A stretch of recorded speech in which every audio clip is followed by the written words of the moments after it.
Koleso apambola yo tozoleka na liloba na Nzambe. Tozalelo mardi le 2 septembre. Nzamba asali biso grâce akobanda mwa ya sika. Tika ete mwa ya septembre ezala mwa moko ya bénédiction.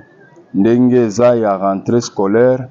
Ndenge pe epesamela yo makambo nyonso esala rentrée nango katikati na vie na yo.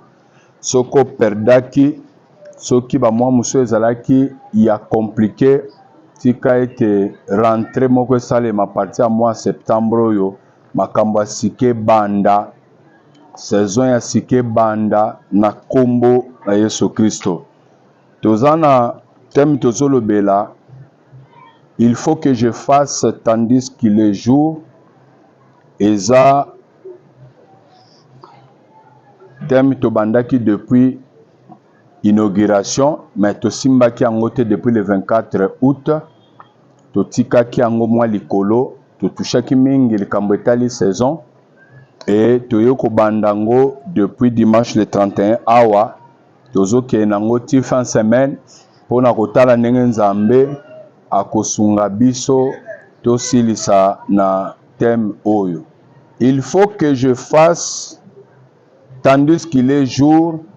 Eza réponse oyo Yesu azopese pa bayekoli. Jean chapitre 9 verset 14 nazotanga na kombo na Yesu Christ.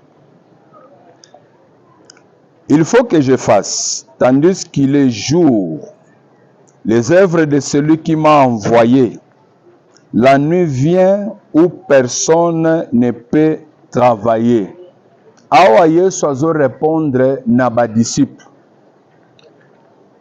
Azo pesa bango réponse par rapport ya circonstance nini, situation nini. Soko zongi na verset premier, Bible zoloba, Jésus vit en passant un homme aveugle de naissance. Na moment bazo tambola na bayekoli, Bible zoloba, Jésus vit en passant. Na ndenga azo lekana. Yesu amoni. Pour dire quoi? La vie sur terre est contrôlée par Dieu et Nzamba monaka situation nyonso. Nzamba yebi situation mutu na moto pour biso nyonso tozabikela manzambe. Et ce soir, je voulais vous rappeler que Nzamba yebi situation na yo. Quel que soit moment nyonso ozoleka nango, Nzamba yebi yango. Nzamba monaka yango. Mais il a vu la personne aveugle, mais à qui peut péter. Pourquoi? Parce que ezana makamusu sukolo akosala ngo sikote, ezana makamusu sukolo akosala ngo sima, ezana makamusu Nzamba azotala nanu batu mususu na yebi que na moment azotala batu mususu akoya pe pona vie na yo. Tika ete ce soir tope moi oyo, ezala moi moko Nzamba koya pe pa na vie na yo. Ezala mwa oyo Nzamba koya kobanda makambo ya sika katikati na vie na yo. Surtout yo mutozolanda nga na internet. Ezala mwa oyo Nzamba visite pe vie na yo. Il vient en passant na ndenga azolekana. Nzamba lekanaka na kati na ba vie ya batu. Nzambe pa lekanaka na kati na bandako ya batu. Nzamba yebaka makambo nini kokozala ezoleka na vie ya mutu na mutu sur la terre. Et lorsqu'il vit l'aveugle né de naissance en passant, Nandenga Zolekana Amoni, ses disciples lui firent cette question. Ya qui pète me ba yekoli ne ba otuna ye mutuna. Ses disciples lui firent cette question. Rabbi Molakis, qui a péché pour qu'il soit né aveugle et où tu as? Enseigne-nous potoyeba. Quand la Bible dit Rabbi, c'est-à-dire Moulakis, l'enseignant, qui a péché pour que la personne abîma aveugle de naissance? Ce qu'on t'a dit question au bas disciple bazotuna, au kokuta ke connaissance moke zaki katina bango, car la Bible dit le salut vient des Juifs. C'est-à-dire makambo Nzambe oyo ezobikisa biso lelo uta pa bakolo nango ba Yuda. Nzamba banda histoire na bango pour installer bonzambe oyo biso tozosalela lelo. bakolo histoire bakolo makambo bazaki na connaissance moko oyo bayebi ke ezalaka pratique eza bongo, ça ne peut pas changer. Nde bazotuna nkolo. Dans de telles situations, qui a péché? Est-ce c'est la personne? To eza ye moko. C'est-à-dire, pour na bayekoli, bayebi ke makambo koko koma na mokili te soki mutu etamboli na ye eza fautif te, soki mutu a hérité makambo na baparent na ye te. Ebela batu quand tozoloba qu'il faut que je fasse, il faut ça quelque chose, il faut agir, il faut longwa na sommeil, longwa na réveil, na sommeil, na distraction, au téléma, au sala quelque chose. Pourquoi? Parce que tozo bima ebela batu bazakati na ko vivre na sena mabelawa bazo bika conséquence ya makambo uti na famille, c'est-à-dire ko uta na famille ya papa, ko uta na famille ya mama, ko uta na tribu o batu bazo bimela yango ezokende kopesa batu condition ya vie oyo batu baza nango lelo. Je vais vous dire, soki mutu akoki kotala vie na ye lelo, okokuta ke à 90% toza kobika makambo to hérité par rapport ya etamboli la mutu sur la terre. Et principe wana eza principe moko tokuti na kati na Bible que batu baza ko hérité les passifs et l'actif ya ba parents na bango. C'est-à-dire oyo nyonso se salema biso tozo botama tozo zala ba représentant légal ya baboti oyo biso to kitani na bango. C'est-à-dire nos ancêtres ba tribu to bimeli toza ko hérité makambo ya salema de génération en génération pe zo peser likolo na biso sans le savoir. Alors connaissance wana ba disciple bazaki nango nde bazo poser question pa moto akoki kolakisa bango nzela l'enseignant Jésus-Christ. Que Seigneur, qu'est-ce qui se passe? Enseigne-nous. Soki moto abimi na situation boy et qui a aveugle de naissance comme ça, parce que toyebi ke moto akoki kobotama pe azo kola nde azwi problème, tamusu na accident, tamusu maladie nde akomi aveugle. Mais moto oyo abotama penza aveugle, est-ce que ça faute na ye to eza faute ya ba parent na ye? Est-ce que tamboli na ye to ba parent? C'est-à-dire marche à moto na connaissance à bayuda, votre marche aussi peut vous condamner. C'est-à-dire façon zo agir na vie et koko condamner peut vie na yo. Ozokuta lelo Bible zoloba enfants obéissez à vos parents. C'est le premier commandement avec promesse afin que tu sois heureux et que tu vives longtemps sur la terre. Si maintenant l'enfant n'obéit pas à ses parents, comment il sera heureux et comment il vivra longtemps sur la terre? C'est-à-dire, automatiquement, lorsque l'enfant n'obéit pas à ses parents, l'enfant ne se soumet pas à ses parents, il est condamné de ne pas vivre longtemps sur la terre et de ne pas être heureux. C'est-à-dire, déjà, dans votre propre maison, là où vous sortez, ce que ça va parenté, au manka ba parent respect, au bêta ba parent, au nyokola ba parent, ba koko pesa mbonga classe yozo lia, ba omba zeba koko tanga me yozo sala ba aventure. Tout ça, ce sont des malédictions et tamboli na yo par rapport à votre marche. Vous serez aussi condamné devant Dieu dans tout ce que vous avez posé comme acte. C'est-à-dire marche à mout et koko condamné et puis ma parent mutabimeli et koko condamné pe mutu. Nde bazotu na Yesu enseigne nous.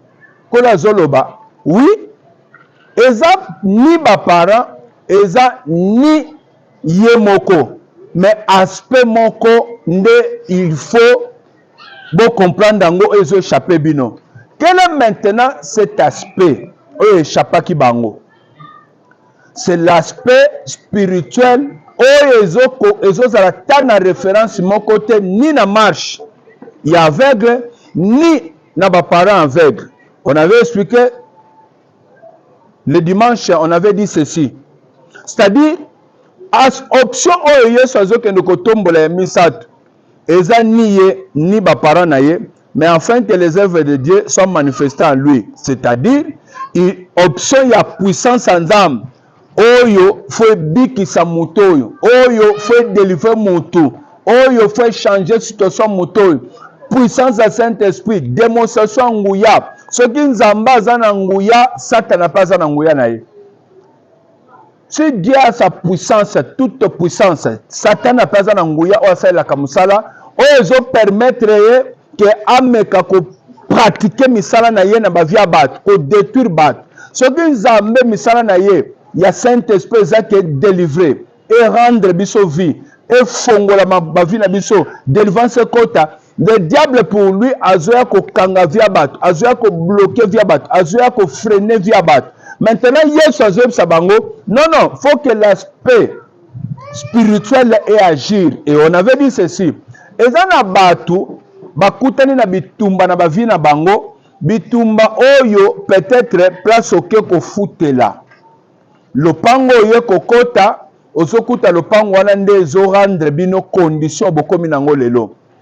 J'avais un frère, j'avais un fils, azo betelanga lisolo, koyebisanga boye, papa tala ndoto na loti. Nazomona na kati ya ndoto na kati ya lopango. Na se retrouver ndeti na porte ya lopango. Mais nazotala musika, nazomona ondire muyibi akoti na kati ya ndako. Azo yiba ba meuble nyonso bakiti, azo bimisa biloko, azo kende nango bango. Mais tango nazotala muyibi wana azo yiba biloko, abandaki na ndako ya bato mususu. Abandi na ndako ya bato mususu ayibi ake nango. Après yo kokota pe na ndako nanga azo yiba pe azoke nango.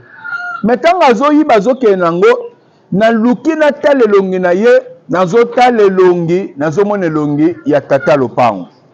Ça dit papa lopango ba locataire nyonso bakota na kati ya lopango wana bazo subir nini? Faut ba subir sécheresse. Faut bakuta perte, bakuta makambo ezo simba te. C'est-à-dire ato yaki na bozwi na yo kokuta ke papa le panga zokota na ndako ayiba biloko na bina zoke nango. C'est-à-dire vous allez encaisser que des pertes sur pertes. Ndoko kuto uti na babiloko no musika uti na mbongo na ba voiture na libala na bana mozoya ko se retrouver na kati na lopango moko soki bokoti wana eza lopango esopaka makila. Aussitôt bozokota na lopango wana bokomi redevable na lopango wana parce que bango baza na hotelo etelema eliaka batu, eliaka basi, eliaka mibali, eliaka bana, emelaka biloko nyonso bokozala nango. Et ce signe là que la personne a vu quand azosolanga na ebisi ye papa omoni eloko oyo. Oh oui, et puis sango ya place wana eza toujours bongo bato nyonso bayaka bakoma na badifficulté na ebisi ye omoni bitumba oyo. Bitumba oyo eza nécessaire te que sikoyo yo fo bunda ngo mpo luka odeloge okosala nini. Papa lopango aza kolo lopango. Eza question que nzamba alakisi bino, voilà les conséquences, voilà place botie makolo. Eza question que bino bobunda boluka moyen ya kokima lopango bokende luka lopango mususu.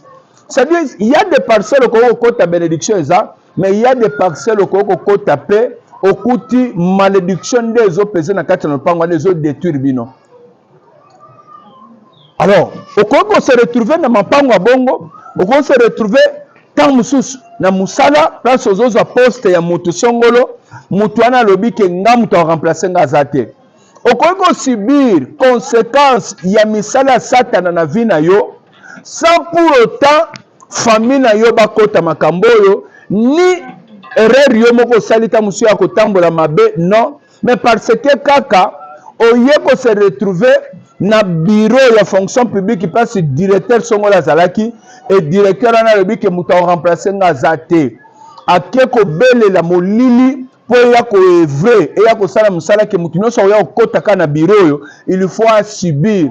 Il faut bela, il faut kota ndako. Nde bato belé ba se retrouver ba place mususu aspect spirituel nde menacé. Et to kena ko lobake na kati aspect spirituel les œuvres du diable. Diable ko sala misala na ye na quartier mobimba. Na kati ya quartier mobimba bozo kuta ke force moko ekanga ka quartier mobimba bato nyonso fo ba bika kaka condition moko. Donc kuti ba quartier mususu eza ba quartier ya bitumba, quartier moko ya ba guerre, quartier moko ya bandumba. Ozokuta c'est difficile omona bana basi bazobala. C'est difficile omona bana mibali bazobala. C'est difficile omona bana mibali bazozwa misala bazosala. Pourquoi? Parce que roi de Perse ya quartier oyo azotindika force wana ya via loyenge ya batu bazala kaka na distraction. Roi de Perse wana azo permettre te que quartier wana ebika solution to pe kimia to pe développement na kati na jeunesse. Et soki ba jeune bakutani na message te oyo koko révolter bango ba prendre à cœur ba telema ba luka solution bakozala na kati ya quartier batikali na masolo ya politique batikali na masolo ya bale mokuti bango age ezopusana mutu azobima na ndako ya famille aza te mutu azozwa pe solution aza te mutu azokende pe liboso aza te. C'est pourquoi il faut tozala enseigner mpona kocomprendre. Alors lokola troisième option ya nguya ekoki kosala ke okutani na bitumba quelque part oyo eza na rapport ni na famille ni na etamboli na yo, mais oza se retrouver quelque part ou soit en voyage ou soit na province songolo ou soit place moko musala ou soit place otekaka force wana ekoki mpe komenace yo mpe erendre yo vie difficile à tel point que vous perdez tout oyo nyonso koka kozala nango ta mosu outaki nango place mosusu, mais oza se retrouver quelque part nyonso ozalaki nango operdre pa yango oza mituna mais nabungisi yango ndenge nini, mais operdre yango parce que place oyo se retrouver eza trop na Satan. Place où se retrouver Satan a régné place wana. Et le coup de troisième option et se manifester dans quatre vie na yo et dans l'autorisation te pour yango agir. Mais le coup de se retrouver soit na parcelle, soit se retrouver na lié wana et que force wana ndem tezo sala musala, so goza faible na prière et que za makasité automatiquement force wana zo dominer yo pour mokileza ya force contre force. Que le Seigneur Jésus-Christ te bénisse. Ndeba yekoli bazoloba situation ekozala euti wapi Seigneur, situation ekozala ye moko nde etamboli nde epesi ye punition oyo soit eza koute pa baparent c'est que pa bayuda bayebi ke makambo eutake pa baparent bayebi ke makambo eutaka pa baparent nakende nano rapidité ya troisième option kaka mais nazala nano ata pa baparent mpe na bafoti ya bato bango moko. Les Juifs savent que les gens peuvent hériter le combat, hériter des condamnations venant de leurs parents. C'est-à-dire, comme vous êtes né dans cette famille, automatiquement, vous avez une condamnation songolo, vous avez un problème songolo andabino. Nous avons ce verset, ça va nous aider. Matthieu chapitre 27, verset 21 à 25. Que dit la parole de Dieu? Le gouverneur prenant la parole leur dit: lequel des deux voulez-vous que je vous relâche? Il répondit: Barabbas. Libérez Barabbas, tuez Jésus. Or, tant que vous avez le loco, pour nous trouver normal, que vous Jésus, vous avez Barabbas. Gouverneur a d'autres une question. Na Barabbas criminel, na Jésus, na Tikanan, Balobi, Kika Barabbas. Pilate leur dit: que ferais-je donc de Jésus qu'on appelle Christ? Tous répondirent: qu'il soit crucifié, qu'il soit crucifié. Pilate répondit encore, reprit la parole: non, ça n'est que ferais-je avec lui? Crucifiez-le, crucifiez-le, crucifiez-le, crucifiez-le. Or, le gouverneur dit: mais quel mal a-t-il fait? Babenini asali. Voilà comportement ya batu bakoki koluka basala ko attaquer moto inutilement asali pe mabe moko te, mais baza ko se comploter kaka po baluka basala mutu mabe. Mais nzoka nde complot bazo sala bazo bateke eza problème mobimba bazo créer na vie na bango et puis na ba génération na bango. Na sala nini? Tuele Bobo Maye, akufa crucifié les. C'est-à-dire à cause de la jalousie contre Jésus, ils ont même souhaité la mort pour Jésus. Sans pourtant savoir que ce que nous cherchons là, ça va peser sur nous. Tuez-les, crucifiez-les. Le gouverneur dit, mais quel mal a-t-il fait à Salinine?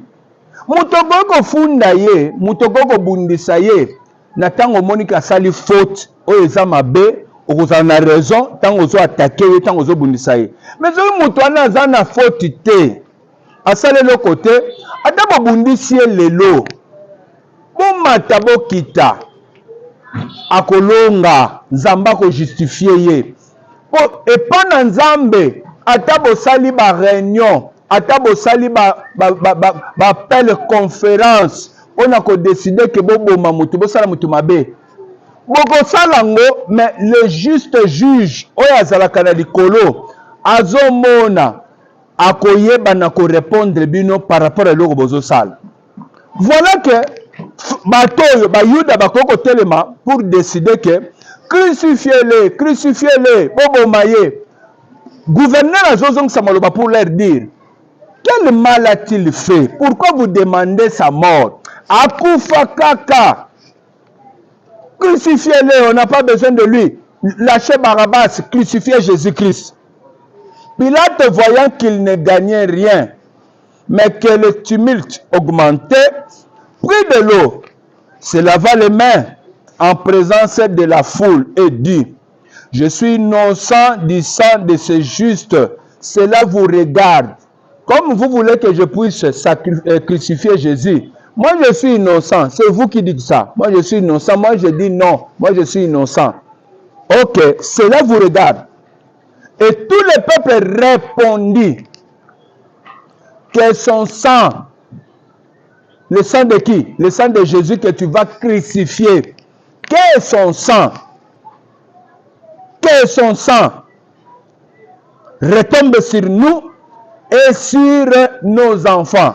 C'est-à-dire, la faute que nous commettons aujourd'hui, ça va peser sur nous, ça va peser aussi sur nos enfants. C'est-à-dire, dans la logique des Juifs, ils savent très bien que lorsque vous commettez des fautes, vous êtes coupable. Et ces fautes-là vont descendre jusqu'à votre postérité. Je ne sais pas si vous comprenez. C'est-à-dire, lorsque vous commettez des erreurs, des fautes, vous êtes condamné déjà. Et ce que vous avez commis comme faute, exemple, je vais donner un exemple. Dans votre jeunesse, vous risquez, comme par erreur, vous engrossez une fille dans votre quartier. Peut-être vous allez fuir ou soit vous allez assumer la charge. Mais cette faute-là que vous avez commise, vouloir ou pas, qu'au avant le mariage, hors mariage, cet enfant-là qui va naître est aussi condamné. C'est-à-dire, vous-même, les parents, hors mariage, déjà devant Dieu, vous êtes condamné. Et l'enfant qui est né est aussi condamné. Si l'enfant-là, dans sa vie, ne cherche pas la délivrance, lui aussi va commettre les mêmes fautes. Je ne sais pas si vous comprenez. Si l'enfant ne cherche pas la délivrance, il va aussi commettre les mêmes erreurs. Pourquoi? Parce que lui aussi, il est condamné que papa bota biso sans mariage. Le quoi papa bota ki biso abala ki mamate, automatiquement biso nyonso, toza condamné na eloko wana, na péché maman salaki na papa, biso pe, c'est difficile babala biso, c'est difficile biso pe to bala, que toye ko bota na kati ya libala. Pourquoi? Parce que c'est la loi qui entre maintenant dans votre sang. Ce sont des liens de la lignée sanguine, c'est-à-dire qui viennent de parents aux enfants. C'est-à-dire comme les parents va commettre la faute automatiquement et engendrer et quitter Pabana. Et les enfants aussi vont commettre ça. Et ça va aller de génération en génération tant que travail moka de ça ma délivrance c'était de génération en génération. Après même 15 générations, après même 100 générations, vous allez hériter ça et ça va toujours vous condamner. C'est pourquoi Jésus a dit, il faut que je fasse. Jésus a dit, et nous aussi, nous avons la responsabilité. Par rapport à quoi? Par rapport à nos familles, d'où nous sortons. Qu'est-ce qui s'est passé là-bas? Ma famille n'est seulement ma famille. Nos parents, nos ancêtres, dans nos tribus, qu'est-ce qui s'est passé? Qu'est-ce que nous voyons aujourd'hui? Si on peut regarder la famille de notre papa et la famille de notre maman, qu'est-ce que nous observons? Qu'est-ce que nous voyons en tout moment? Qu'est-ce qui se passe? Et ce qui se passe là, c'est pour toute la génération. Si je ne me lève pas aujourd'hui pour me défendre, pour attaquer ces lois-là, il y a risque que hériter les mêmes problèmes. Maintenant ça n'est pas crucifiez-les. Mais asali nin tolinka kakufa makilane zala likola mutu na biso pe mikola mutwa bana na biso. Et ce jour-là, décision nyonso ba juif bazwaki na minute wana pona kondima ko boma mutu, pona kondima ko comploter pona mutu, ezokanga bango de génération en génération jusqu'à aujourd'hui. Si vous regardez Israël aujourd'hui, vous regardez ce qui se passe là-bas avec Gaza, avec les autres pays qui les entourent. Ce sont les conséquences de ce jour ici. Lorsqu'ils ont dit devant Pilate, crucifiez-les, que ce soit sur nous et sur nos enfants. C'est pourquoi, jusqu'à aujourd'hui, les sangs sont toujours versés en Israël. Même si Israël va gagner la guerre, même si Israël va tuer 1 million de personnes, mais en Israël aussi, le sang va couler. Même une personne ou 2-3 personnes, le sang va couler. Pourquoi? Parce qu'ils avaient juré sur leur vie et sur leur descendance. Que son sang soit sur nous et sur nos enfants. Et ils ne savaient pas qu'ils voulaient crucifier celui qui était Seigneur, le Dieu Tout-Puissant. Et aujourd'hui, la condamnation pèse jusqu'à ce que Jésus revienne. Ils seront toujours comme ça. Ils peuvent gagner la guerre. Ils peuvent tuer. Parce qu'ils ont la victoire. Mais eux aussi vont perdre même une personne, 2-3 personnes, même 4 soldats, 5 soldats. Ils vont toujours mourir. Pourquoi? Ils avaient décidé pour dire que son sang soit sur nous, sur nos enfants. C'est-à-dire, les Juifs savent, les Israélites savent que lorsqu'un parent a commettre a commettre ma faute wana epezaka likola parent ezo peze pe likola nini ya bana. Et si nous pouvons examiner maintenant par rapport à notre thème, il faut que je fasse. C'est une des façons, il y a prise de conscience. C'est une des façons, Jésus a répondu avec beaucoup de conscience, avec prise en charge, pour dire que oui, il faut que moi je fasse quelque chose. Il faut que je fasse quelque chose. Je fasse quoi? Les œuvres de celui qui m'a envoyé, qui l'avait envoyé, Dieu. Alors, il faut que je fasse quelque chose. Quoi, au juste? Il faut que je puisse délivrer la personne. Il faut que je puisse changer sa situation. C'est-à-dire, cette prise de conscience, pour la semaine, et la question que nous se faut comprendre que makambo uta kapeb na ba famille, on commence à les opposer, et tel que nous sommes là, tous allés reflets. Il y a famille Tobimeli. Nous sommes les reflets de nos familles. Soit papa, soit maman. Ça peut peser entre deux. Pouvoir de gauche à droite, ça peut peser. Soit vous allez vous retrouver que côté famille à maman, ndezo peser mingi na vie na bino ke batu babela kamalade ya miso. Mais tu vas retrouver ça où ça? Dans la famille de maman. Alors nous sommes redevables. C'est par là que je voulais réveiller notre conscience cette semaine. Que il faut nous tenir sur conscience, nous tenir sur au sérieux, à comprendre que il faut faire quelque chose. On peut commettre kaka boyete, vie kende ka boye, makambo beba, rien ne marche.